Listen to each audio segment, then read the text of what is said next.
Countries like Botswana and Zimbabwe, they have way too many elephants. They're destroying the habitat. It's destroying biodiversity for all the other wildlife. And they're just ripping down trees and thousands of year-old trees that can't just regrow in 10 years or whatever. So they're eating themselves out of house and home. But it used to be, in the old days, you could call the elephants when they got to that point. Now, because of emotional blackmail, they get crucified if they do that. So these countries are having to watch their environments and their habitats being destroyed. I tell you, that is why well-managed hunting is so critical in Africa.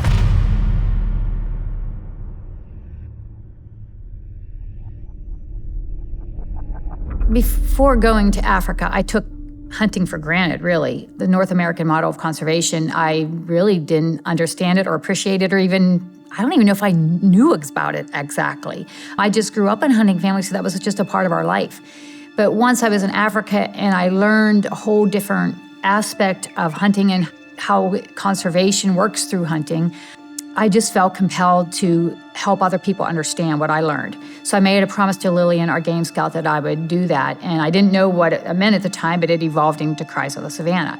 Well, I knew I couldn't just say, hey, I learned all this stuff on my 3.5-week safari, so now you all have to believe me. So I did a ton of research.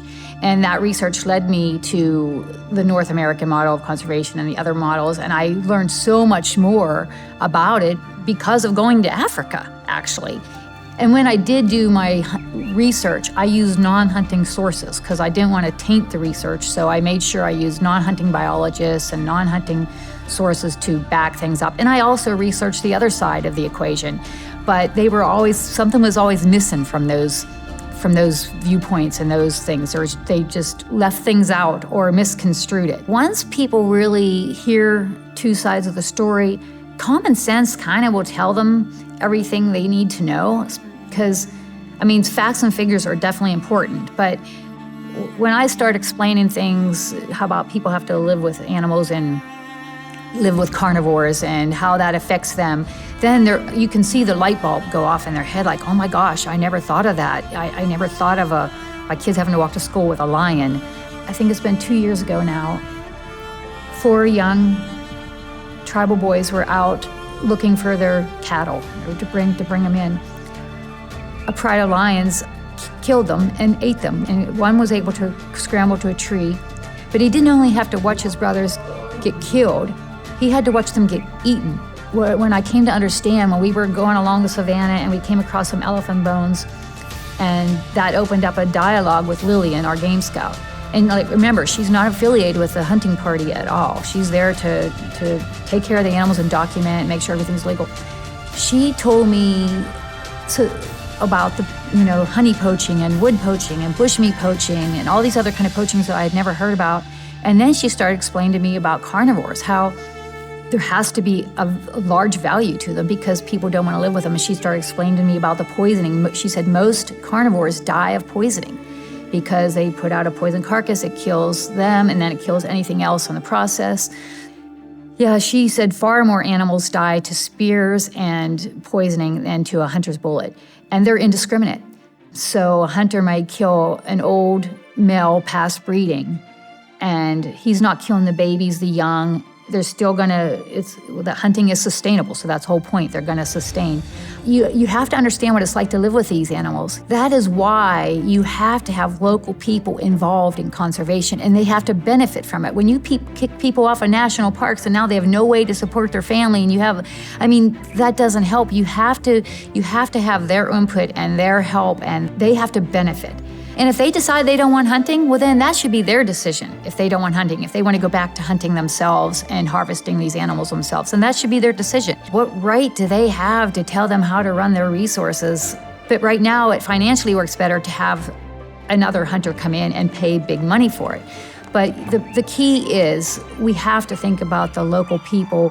It's their right. It is the way you're right, some of those poachers, they get this evil thing, but that's what they have done for millennia. It's just now that with the population problems and everything else going on that it's such an issue. Because bushmeat poaching, for instance, is $1 billion business. I tell you, that is why well-managed hunting is so critical in Africa. very little poaching goes on in the hunting concessions. Because first of all, there's hunters running around, there's professional hunters, there's game scouts, there's all that. And the wildlife is valuable. They eventually get the meat. And also they might have schools, they might have wells, they might have all these other assets that come from hunting. That was the main thing I learned. It was poachers aren't just all these evil people. They are just people like you and I who are trying to feed their families. I personally, if my kids were starving or my grandkids were starving, I would do what I had to feed them. And that's what they're doing. And so you have to understand that. You have to give them a reason to make the wildlife more valuable alive than dead, and for them to benefit from it. We think of rhino poachers, and there are evil people too. You have, the kingpins and stuff. But they're hiring these people, they're making nothing. When you interview poachers, a lot of times they had no idea that rhinos are even close to being extinct. They have no idea. They're in their little part of the world. They're being paid their little sum to point an animal out, and then they hire the big guns to go in, and it's just a big racket. And what you have to remember is a lot of these people lived on that land before conservation and national parks. Conservation is something that we as people we can go to grocery stores, we're not suffering. That's a luxury. Conservation is a luxury. And these people don't necessarily have that luxury when they're just trying to get their kids to school and feed their families. So that's something we have to really remember. A lot of people think that phototourism is a replacement for hunting tourism, and it absolutely is not. We need both. But phototourists, they'll go to one park 3 or 4 days. They stay in a lodge for a couple days. Now they move on somewhere else for 3 days. So now those sheets have to be done, and they have these little cozy pools to go to in the afternoon. Very big imprint on the land in countries that don't have a lot of water. Water is a huge issue. And if you've seen any of the videos of tourists, some of those tourist areas where there's an animal gets a buffalo and you've got 20 vehicles, safari vehicles, hone in on that, it's just not good. I don't think that's good for the wildlife. And another thing, it's just not viable. In Tanzania, I just read this, out of the 29 national parks, only 5 of them are profitable. All the money for phototourism gets kind of concentrated around those few areas. Hunting money gets spread far and wide to all the remote areas. And a lot of those tourist areas, a lot of them are owned by non-Africans. So that money gets sent somewhere else. But in the rural areas, that money stays there. So, it sounds great to replace it by phototourism, but it just does not work.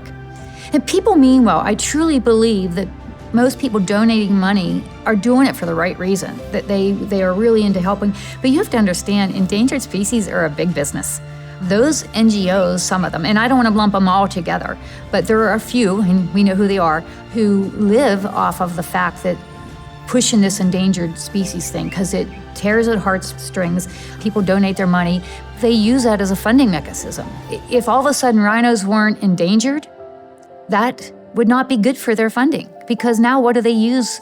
What do they use to fund that mechanism? It's so easy to put a little picture of a lion or a baby elephant playing there and then say and then get all this money. It's so easy.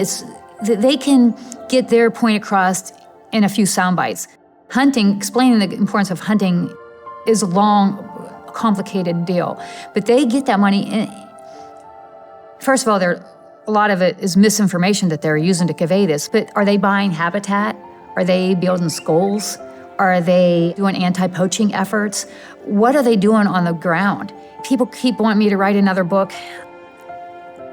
I keep saying I'm going to, but I haven't got there yet. But because I'm so focused on this right now, I'm so passionate about Africa and the people of Africa. Like, you may go to Africa for the wildlife, but it's the people that capture your heart. My heart hurts for them and for the wildlife, because I know what will happen. I know firsthand, and from seeing this and from knowing these, what is going to happen if they take hunting away. We are going to lose so much wildlife, and it's going to be devastating to the local people and to the rural people. So I'm just continuing to fight hard in any way I can.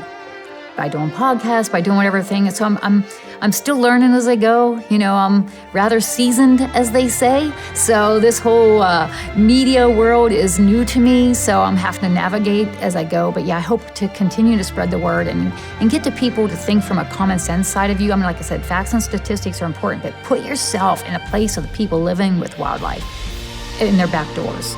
Go to my website, SueTidwell.com. You can contact me that way through email. Also, I'm on social media, Facebook, Instagram, poor showing on TikTok, but I'm on there. That's SueTidwell.writer. So yeah, reach out to me. I love hearing from people.